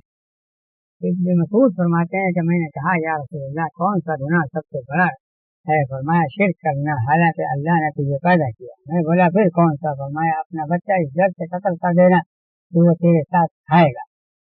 میں نے پوچھا پھر کون سا؟ فرمایا پڑوسوں سے زنا کرنا۔ پھر آپ نے سورۃ فرقان کی آیت والذین لا یدعون مع اللہ الآیہ پڑھ کر سنائی۔ ایک روایت میں شراب کو ام الفواحش اور اکبر الکبائر بتایا گیا۔ رحمت عالم صلی اللہ علیہ وسلم کی وفات کے بعد بڑے بڑے صحابہ اکٹھا ہوئے اور ان میں ابو بکر و عمر بھی تھے۔ اس مجلس میں سب سے بڑے گناہ پر گفتگو ہوئی۔ کسی کو کوئی ایسی روایت معلوم نہ تھی جس سے گفتگو ختم ہو جاتی۔ مجھے صحابہ نے ابن عامر کے پاس بھیجا کہ ان سے پوچھ کر آؤ۔ انہوں نے بتایا کہ سب سے بڑا گناہ شراب کا پینا ہے۔ میں نے آ کر خبر دی مگر ابن عامر کی بات مانی نہیں گئی۔ پھر سب صحابہ ابن عامر کے گھر پہنچے۔ انہوں نے فرمایا میں نے رحمت عالم کے مابین لوگوں سے یہ بات سنی تھی کہ ایک اسرائیلی بادشاہ نے ایک شخص کو گرفتار کر کے اسے 5 باتوں کا اختیار دیا کہ ان میں سے کسی ایک بات پر عمل کر لے، شراب پی لے یا قتل کر لے یا زنا کر لے یا سور کا گوشت کھا لے۔ اس نے شراب پی کر اس کی مرضی کے مطابق تمام کام کر ڈالے۔ آپ نے ہم سے فرمایا کہ شرابی کی 40 دن تک نماز قبول نہیں ہوتی، اور جو اس حال میں مر جائے کہ اس کے مثانے میں کچھ شراب ہو تو اللہ یقیناً اس کو جنت حرام فرما دیتا ہے۔ اگر شراب پینے کے بعد کوئی 40 دن کے اندر اندر مر جائے تو جاہلیت کی موت مرے گا۔ بڑے گناہ شرک، ماں باپ کی نافرمانی یا کسی کا قتل اور جھوٹی قسم ہے۔ اگر کسی قسم کھانے والے نے مچھر کے پر برابر بھی جھوٹ بولا تو وہ جھوٹ اس کے دل پر سیاہ داغ بن کر چھا جائے گا جو قیامت تک باقی رہے گا۔ ابن ابی حاتم۔ بڑے گناہوں میں سے ماں باپ کو گالیاں دینا بھی ہے۔ صحابہ نے کہا بھلا کوئی اپنے ماں باپ کو بھی گالیاں دیتا ہے؟ فرمایا کوئی کسی کے ماں باپ کو گالیاں دے اور وہ اس کے جواب میں اس کے ماں باپ کو گالیاں دے، یہی اپنے ماں باپ کو گالیاں دینا ہے، یعنی کوئی اپنے ماں باپ کی گالیوں کا سبب نہ بنے۔ ابن ابی حاتم۔ ولا تتمنوا ما فضل الله به بعضكم على بعض للرجال نصيب مما اكتسبوا وللنساء نصيب مما اكتسبن واسألوا الله من فضله إن الله كان بكل شيء عليما۔ اور اس برتری کی آرزو مت کرو جو اللہ نے بعض کو بعض پر دی ہے۔ مردوں کو اپنی کمائی کا حصہ ہے اور عورتوں کو اپنی کمائی کا، اور اللہ ہی سے اس کا فضل مانگو۔ یقین مانو اللہ ہر چیز خوب جاننے والا ہے۔ آیت نمبر 32۔ مجاہد فرماتے ہیں کہ ام سلمہ نے کہا یا رسول اللہ مرد لڑتے ہیں مگر ہمیں لڑنے کی اجازت نہیں، اور ہمیں میراث بھی مردوں سے آدھی ملتی ہے، یعنی مردوں کو مال غنیمت بھی ملتا ہے اور ہم سے دوگنی میراث بھی ملتی ہے۔ اس پر یہ آیت اتری۔ ترمذی احمد۔ عورتوں نے یہ تمنا کی کہ کاش ہم مرد ہوتی اور مردوں کی طرح اللہ کی راہ میں جہاد کرتی۔ اس پر یہ آیت اتری۔ عبدالرزاق۔ یعنی بعض کو بعض پر جو برتری ہے وہ میرا عدل ہے اور میں نے ایسا ہی مقرر کیا۔ پھر فرمایا مرد ہو یا عورت ہر ایک کے لیے اپنے اپنے عمل ہیں، یعنی ہر ایک کو اپنے اپنے عمل کی جزا یا سزا ملے گی۔ ابن جریر۔ پھر لوگوں کی اصلاح کے لیے فرمایا کہ اللہ سے اس کا فضل مانگو، یعنی اللہ نے بعض کو بعض پر جو فضیلت دی اس کی آرزو نہ کرو، کیونکہ آرزو لا حاصل ہے اور فضیلت قطعی ہے۔ تمہارے بیکار آرزو سے اس کی فضیلت چھین کر تمہارے پاس نہیں آ سکتی۔ ہاں اللہ سے اس کا فضل مانگو، وہی تمہاری مراد بھی بتلائے گا، کیونکہ وہ کریم ہے اور بڑا بخشنے والا ہے۔ رحمت عالم نے فرمایا اللہ سے اس کا فضل مانگو، کیونکہ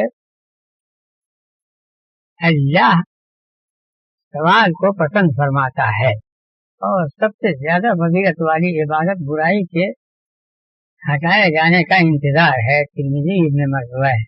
ابن عباس فرماتے ہیں کہ اللہ سے اس کا فضل مانگو، کیونکہ اللہ سوال کو محبوب رکھتا ہے اور اللہ کو وہ بندہ بہت پیارا ہے جو برائی ہٹائے جانے کو محبوب رکھتا ہو۔ ابن مردوہ۔ پھر فرمایا یقین مانو اللہ خوب جاننے والا ہے کہ کون دیے جانے کا مستحق ہے اور کون نہیں۔ کون افلاس و ذلت کا حقدار ہے اور کون نہیں، اور کون آخرت کا حقدار ہے اور کون نہیں۔ اللہ ہر ایک کو اس کے استحقاق کے مطابق دیتا ہے۔ وَلِكُلٍّ جَعَلْنَا مَوَالِيَ مِمَّا تَرَكَ الْوَالِدَانِ وَالْأَقْرَبُونَ وَالَّذِينَ عَقَدَتْ أَيْمَانُكُمْ فَآتُوهُمْ نَصِيبَهُمْ إِنَّ اللَّهَ كَانَ عَلَى كُلِّ شَيْءٍ شَهِيدًا۔ اور ہم نے چھوڑے ہوئے مال میں ہر ایک کے ماں باپ اور رشتہ دار وارث مقرر کر دیے، اور جن سے تم نے اقرار کر لیا انہیں ان کا حصہ دو، یاد رکھو اللہ ہر چیز پر گواہ ہے۔ آیت نمبر 33۔ اس آیت میں موالی سے وارث مراد ہیں، اور نیز یہ بھی کہا گیا ہے کہ اس سے عصبہ یعنی وہ وارث جن کا حصہ قرآن و حدیث میں متعین نہیں، یعنی ذوی الفروض کے عدم موجودگی میں میت کے وارث بنتے ہیں، واللہ عالم۔ پھر فرمایا جن سے تم نے اقرار کیا انہیں ان کا حصہ دو، یعنی جن سے تم نے قسمیں کھا کر معاہدہ کیا ہے انہیں بھی میراث میں سے حصہ دو۔ اللہ معاہدات و معاملات پر گواہ ہے۔ یہ حکم آغاز اسلام کا ہے، بعد میں منسوخ ہو گیا تھا، اب محض وفائے عہد باقی ہے، میراث میں سے کچھ بھی نہیں۔ ابن عباس فرماتے ہیں کہ ہجرت کے بعد مہاجر انصاری کا وارث ہوا کرتا تھا، اقارب نہیں، کیونکہ اللہ کے نبی نے ان میں بھائی چارہ کرا دیا تھا۔ پھر اس آیت نے یہ حکم منسوخ کر دیا، بخاری شریف۔ اب حصہ سے یہ مراد ہے کہ ان کی امداد و خیرخواہی کرو اور انہیں فائدہ پہنچاؤ، میراث ختم ہو گئی، ہاں وصیت جائز ہے۔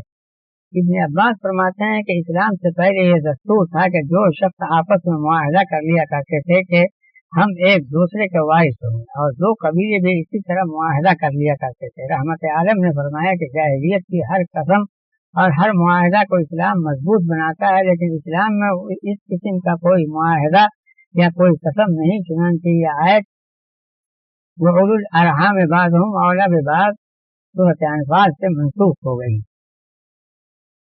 الرجال قوامون على النساء بما فضل الله بعضهم على بعض وبما أنفقوا من أموالهم فالصالحات قانتات حافظات للغيب بما حفظ الله واللاتي تخافون نشوزهن فعظوهن واهجروهن في المضاجع واضربوهن فإن أطعنكم فلا تبغوا عليهن سبيلا إن الله كان عليا كبيرا۔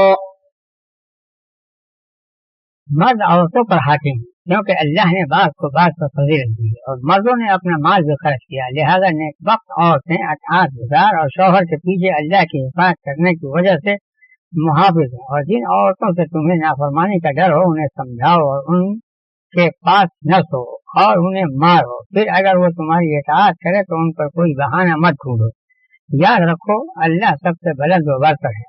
آیت نمبر 34۔ مرد عورت کا منتظم ہے، رئیس ہے، حاکم ہے، بڑا ہے اور اسے ٹھیک ٹھاک رکھنے والا ہے، کیونکہ مرد عورتوں سے افضل ہے اور شوہر بیوی سے افضل ہے۔ اسی وجہ سے نبوت و خلافت مردوں کے ساتھ خاص ہے، کیونکہ رحمت عالم نے فرمایا وہ قوم کبھی کامیاب نہ ہوگی جو اپنے کام کی باغ دوڑ عورتوں کے ہاتھ میں دے دے، بخاری شریف۔ اسی طرح بڑے بڑے دیگر وحدے مردوں ہی کے ساتھ خاص ہیں۔ پھر فرمایا مرد کو اس لیے بھی عورت پر فضیلت ہے کہ وہ مال خرچ کرتا ہے، بیوی کا خرچ اٹھاتا ہے، اس کو مہر دیتا ہے اور دیگر اخراجات اس کے ذمہ ہے۔ مرد وہ تمام حقوق ادا کرتا ہے جو شریعت سے اس کے ذمہ ہے، لہذا مرد بھی ذات عورت سے افضل ہے، اس لیے مرد ہی کو سردار بنایا گیا۔ فرمایا سورۃ بقرہ میں مردوں کو عورتوں پر برتری حاصل ہے۔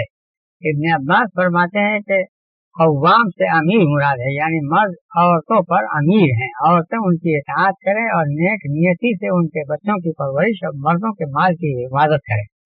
ایک انصاری رحمت عالم صلی اللہ علیہ وسلم کے پاس اپنی بیوی کو لائے. عورت بولی انہوں نے میرے تھپڑ مارا ہے اور اس کا نشان میرے چہرے پر موجود ہے. آپ نے فرمایا انہیں یہ لائق نہ تھا. اس پر یہ آیت اتری یعنی مرد قوام ہے اور ادب کی غرض سے عورت کو مار کر سیدھا کر سکتا ہے. آپ نے فرمایا میں نے کچھ اور چاہا تھا اور اللہ نے کچھ اور چاہا. پھر فرمایا نیک عورتیں شوہروں کی فرمانبردار ہوتی ہیں اور شوہر کی غیر موجودگی میں اپنی عصمت کی اور اس کے مال کی اور گھر کی حفاظت کرتی ہیں. محفوظ وہی ہے جسے اللہ محفوظ رکھے. رحمت عالم صلی اللہ علیہ وسلم نے فرمایا بہترین عورت وہ ہے کہ جب اس کا شوہر اسے دیکھے تو وہ اسے خوش کر دے اور جب حکم دے تو اس کا حکم بجا جائے اور جب اس سے الگ ہو کر کہیں چلا جائے تو اپنی عصمت کی اور اس کے مال کی حفاظت کرے. پھر آپ نے یہی آیت پڑھ کر سنائی ابن جریر و ابن ابی حاتم. ایک روایت میں ہے کہ اگر عورت پنجگانہ نماز پڑھتی رہے, رمضان کے روزے رکھتی رہے, اپنی عصمت کی حفاظت کرتی رہے اور شوہر کی اطاعت میں لگی رہے تو اسے حکم ہوگا کہ جنت کے جس دروازے سے چاہے جنت میں چلی جائے. مسند احمد. پھر فرمایا تمہیں جن عورتوں سے نافرمانی اور بدخلقی کا ڈر ہو, نشوز یعنی بلندی یعنی عورت مرد کو نیچا سمجھے اور اپنے کو اونچا, اس کا حکم نہ مانے, اس سے بغض رکھے, بے توجہی برتے, چیخ کر بات کرے اور اس کی بات کا جواب نہ دے. اگر عورت کی طرف سے اس قسم کی حرکتیں ظاہر ہوں تو اسے سمجھایا جائے اور بتایا جائے کہ اللہ شوہر کی نافرمانی پر اسے سزا دے گا اور اسے اللہ کا خوف یاد دلایا جائے کہ اللہ نے اس کے ذمے شوہر کی اطاعت اور اس کا حق لازم کر دیا ہے اور نافرمانی حرام فرما دی ہے کیونکہ اس پر شوہر کو برتری ہے. اللہ کے نبی نے فرمایا کہ اگر میں کسی کو کسی کے لیے سجدے کا حکم دیتا تو بیوی کو حکم دیتا کہ وہ اپنے شوہر کو سجدہ کرے کیونکہ شوہر کا حق بہت بڑا ہے. ایک روایت میں ہے کہ اگر شوہر بیوی کو اپنے بستر پر بلائے اور وہ نہ آئے تو صبح تک اس پر فرشتے لعنت کرتے رہتے ہیں. بخاری شریف. پھر فرمایا نافرمان بیوی کو اپنے پاس مت سلاؤ. ابن عباس فرماتے ہیں چھوڑنے سے یہ مراد ہے کہ اس سے صحبت نہ کرو اور اس کی طرف سے کروٹ بدل لو. ابن عباسی فرماتے ہیں پہلے تو سمجھاؤ, اگر نہ مانے تو صحبت و بات ترک کر دو اور کروٹ بدل کر سو جاؤ. یہ عورت کے لیے بڑی سنگین سزا ہے, گھبرا کر صلح کر لے گی. چھوڑنے سے ترک صحبت مراد ہے جیسا کہ ابو داود کی حدیث سے ثابت ہے. معاویہ ابن حیدہ قشیری فرماتے ہیں کہ میں نے کہا یا رسول اللہ ہم پر ہماری بیوی کا کیا حق ہے؟ فرمایا جب کھاؤ تو اسے بھی کھلاؤ, پہنو تو اسے بھی پہناؤ اور اس کے منہ پر نہ مارو, اور اگر بتاؤ سزا کے بات نہ کرو تو اسے گھر سے نہ نکالو. جب عورت نصیحت سے بھی نہ مانے اور ترک صحبت پر بھی نافرمانی پر اڑی رہے تو اسے معمولی طور سے مار بھی سکتے ہو, یعنی گوشت اور ہڈی پر ضرب نہ آئے. مثلاً آہستہ سے منہ کے ہلاؤ, اس کے جسم پر تھپڑ یا نرم بھوسا یا مسواک وغیرہ مار دو جس سے غصہ کا اظہار ہو جائے مگر چوٹ نہ آئے. آپ نے حجۃ الوداع کے خطبے میں فرمایا مسلمانوں عورتوں کے بارے میں اللہ سے ڈرو کیونکہ وہ تمہاری قید میں ہیں. ان پر تمہارا حق یہ ہے کہ وہ کسی غیر کو جن کا آنا جانا تمہیں ناگوار ہو تمہارے گھر پر نہ آنے دیں, اور اگر ایسا نہ کرے تو انہیں معمولی مارو جس سے ہڈی یا گوشت پر ضرب نہ آئے, اور تمہارے ذمہ دستور کے مطابق عورتوں کا نان و نفقہ ہے. مسلم شریف. اللہ کے رسول نے فرمایا اللہ کے لونڈیوں کو نہ مارو. ایک دفعہ عمر نے آپ سے کہا عورتیں مردوں کے سر چڑھ گئی ہیں. اس پر آپ نے انہیں مارنے کی اجازت دے دی. پھر اکثر عورتوں نے آپ کے گھر آ کر آپ سے اپنے شوہروں کا شکوہ کیا. آپ نے فرمایا بہت سی عورتوں نے ہمارے گھر آ کر اپنے شوہروں کی شکایت کی ہے, ایسے لوگ اچھے نہیں. ابو داؤد, نسائی, ابن ماجہ. اسد ابن قیس فرماتے ہیں کہ میں عمر کے گھر مہمان تھا, آپ نے اپنی بیوی کو مارا. پھر فرمایا اسد مجھ سے 3 باتیں یاد رکھو جو میں نے رحمت عالم سے یاد رکھی ہیں. بیوی کو مارنے پر شوہر سے مت پوچھو, وطر پڑھے بغیر نہ سو. تیسری بات راوی بھول گیا. ابو داؤد, نسائی, ابن ماجہ. پھر فرمایا اگر بیوی تمام باتوں میں شوہر کی اطاعت گزار ہو تو پھر اسے نہ مارو, نہ جدا کرو اور نہ بیزاری کا اظہار کرو. پھر فرمایا بلند و برتر تو اللہ ہی کی ذات ہے. اس فقرے سے ان شوہروں کو ڈانٹا گیا جو ناحق عورتوں پر زیادتی کیا کرتے ہیں, کیونکہ اگر وہ عورت سے بڑے ہیں تو ان سے بڑا اللہ ہے. اگر وہ ان کمزوروں پر ناحق ظلم کریں گے تو ان سے اللہ انتقام لے لے گا. وَإِنْ خِفْتُمْ شِقَاقَ بَيْنِهِمَا فَابْعَثُوا حَكَمًا مِّنْ أَهْلِهِ وَحَكَمًا مِّنْ أَهْلِهَا إِن يُرِيدَا إِصْلَاحًا يُوَفِّقِ اللَّهُ بَيْنَهُمَا إِنَّ اللَّهَ كَانَ عَلِيمًا خَبِيرًا. اور اگر تمہیں میاں بیوی میں نہ اتفاقی کا ڈر ہو تو ایک پنچ مرد والوں میں اور ایک عورت والوں میں سے مقرر کرو. اگر یہ دونوں اصلاح چاہیں گے تو اللہ ان دونوں میں اتفاق کرا دے گا. یقین مانو اللہ بڑا علم والا اور بڑا ہی واقف کار ہے. آیت نمبر 35. پہلی آیت میں بیوی کی بغاوت و نافرمانی کا بیان تھا. اس آیت میں میاں بیوی کے باہمی نفرت و بیزاری کا بیان ہے کہ اگر دونوں میں نہ اتفاقی کا ڈر ہو تو ہر فریق کا ایک نمائندہ چن لو، پھر وہ سر جوڑ کر بیٹھیں اور دونوں کے معاملہ پر غور کریں اور حسب مصلحت جو مناسب ہو عمل میں لائیں، خواہ ملاپ کرائیں یا تفریق، حسب حال جو مناسب ہو کریں. چونکہ اشارے کا اشارہ ملاپ کی طرف ہے، اسی لیے فرمایا کہ اگر دونوں اصلاح و ملاپ چاہیں گے تو اللہ دونوں کے دل جوڑ دے گا اور باہمی بیزاری جاتی رہے گی. ابن عباس فرماتے ہیں کہ ایک صالح شخص مرد کے خاندان سے ایک عورت کے خاندان سے بلایا جائے، یہ دونوں معاملے میں غور کریں. اگر مرد کا قصور ہے تو مرد کی عادت ٹھیک ہونے تک عورت کو اس سے روک دیں اور اس سے اس کا خرچہ دلوائے، اور اگر عورت کا قصور ہے تو اسے مرد کے پاس بھیج دیں اور خرچہ سے روک دیں، یعنی مرد سے زمانے نشوز کا خرچہ نہ دلوائے. اگر پنچوں کی رائے تفریق کی یا میلاد کی ہو تو پنچ جو مناسب ہو کریں. اگر دونوں کی رائے میلاد کی ہو مگر طرفین میں سے کوئی بھی میلاد پر راضی نہ ہو اور اسی حال میں میاں بیوی میں سے کوئی مر جائے تو جو میلاد سے راضی تھا وہ ناراض کے ورثہ کا حقدار ہوگا اور ناراض راضی کے ورثہ کا حقدار نہ ہوگا. ابن ابی حاتم، ابن جریر. پنچوں کو ملاپ و تفریق کے اختیارات حاصل ہیں کیونکہ اللہ نے انہیں پنچ کہا ہے اور پنچ کی یہ شان ہوتی ہے کہ اپنا فیصلہ صادر کرے خواہ کوئی راضی ہو یا ناراض. بظاہر آیت سے بھی یہی معلوم ہوتا ہے. وَاعْبُدُوا اللَّهَ وَلَا تُشْرِكُوا بِهِ شَيْئًا وَبِالْوَالِدَيْنِ إِحْسَانًا وَبِذِي الْقُرْبَى وَالْيَتَامَى وَالْمَسَاكِينِ وَالْجَارِ ذِي الْقُرْبَى وَالْجَارِ الْجُنُبِ وَالصَّاحِبِ بِالْجَنبِ وَابْنِ السَّبِيلِ وَمَا مَلَكَتْ أَيْمَانُكُمْ إِنَّ اللَّهَ لَا يُحِبُّ مَن كَانَ مُخْتَالًا فَخُورًا. اور اللہ کی عبادت کرو، اس کے ساتھ کسی چیز کو شریک نہ کرو، ماں باپ کے ساتھ نیکی کرو اور رشتہ داروں کے ساتھ، یتامہ کے ساتھ، فقراء کے ساتھ، قریب والے ہمسائے کے ساتھ اور اجنبی ہمسائے کے ساتھ، برابر کے دوست کے ساتھ، مسافر کے ساتھ اور لونڈی غلاموں کے ساتھ سلوک کرو. یاد رکھو اللہ ہر مغرور اور اترانے والے کو پسند نہیں فرماتا. آیت نمبر 36. اس آیت میں عبادت کا حکم اور شرک کی مذمت ہے کہ صرف اللہ کی عبادت کرو کیونکہ اللہ ہی پیدا کرنے والا ہے، وہی روزی رسا ہے، وہی انعام و اکرام سے نوازنے والا ہے اور وہی ہر حال میں انسان پر اپنا فضل و کرم کرنے والا ہے. لوگوں کا بھی فرض ہے کہ وہ اسی کی توحید کا اقرار کریں، اسی کی عبادت کریں اور اس کی مخلوقات میں سے اس کی عبادت میں کسی کو بھی شریک نہ کریں. جیسا کہ نبی صلی اللہ علیہ وسلم نے معاذ بن جبل سے فرمایا تھا، جانتے ہو اللہ کا بندوں پر کیا حق ہے؟ بولے اللہ اور اس کا رسول خوب جانتا ہے. فرمایا اللہ کا یہ حق ہے کہ بندے اسی کی عبادت کریں اور اس کے ساتھ کسی کو شریک نہ کریں. پھر فرمایا جانتے ہو بندوں کا اللہ پر کیا حق ہے؟ جب بندے اس کی توحید پر قائم ہوں اور شرک سے بیزار ہوں تو ان کا حق یہ ہے کہ اللہ انہیں عذاب نہ دے. پھر اللہ نے ماں باپ کے ساتھ احسان و سلوک کا بیان فرمایا کیونکہ اللہ نے ماں باپ کو اولاد کے وجود کا سبب بنایا ہے. قرآن میں جگہ جگہ اللہ کی عبادت کے ساتھ ساتھ ماں باپ کے ساتھ حسن سلوک کا بھی بیان ہے. مثلا سورہ لقمان میں فرمایا میرا شکر ادا کرو اور ماں باپ کا. سورہ اسراء میں ہے اللہ نے یہ فیصلہ فرمایا ہے کہ اس کے سوا کسی کی عبادت نہ کرو اور ماں باپ سے سلوک کرو. پھر ماں باپ کے سلوک کے ساتھ ساتھ عزیزوں کے ساتھ بھی سلوک کا حکم فرمایا. حدیث میں ہے کہ مسکین کو صدقہ کرنے کا اکہرا ثواب ہے اور رشتے دار کو صدقہ کرنے کا دوہرا ثواب ہے. کہ صدقہ بھی ہو اور صلہ رحمی بھی.